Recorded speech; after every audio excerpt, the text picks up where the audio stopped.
Get the motor running high.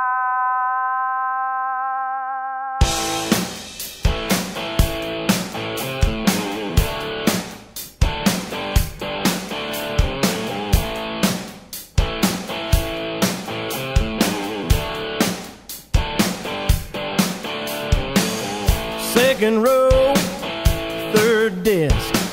I still remember that yellow sundress, blonde hair, blue eyes.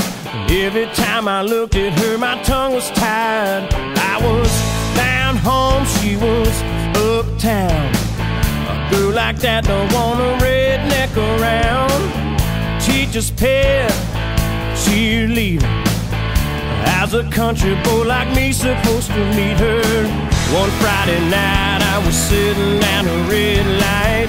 She pulled up in a tricked out Ford truck, revved up the engine and scared me half to death. Leaned out of the window and said, let's get dirty, sling a little mud, 300 horses underneath my hood. Let's get dirty, I know the perfect spot, take you down a back road, show you what I've got.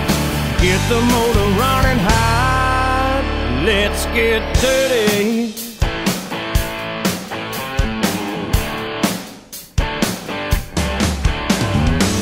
She found the first dirt road we could go down, tore through a mud hole and spun the whole truck around. She said, buckle up, it's about to get rough. I'll do the driving, you can tell me when you've had enough. Slipping and a sliding had me working up a sweat. I looked into her eyes and said, let's get dirty.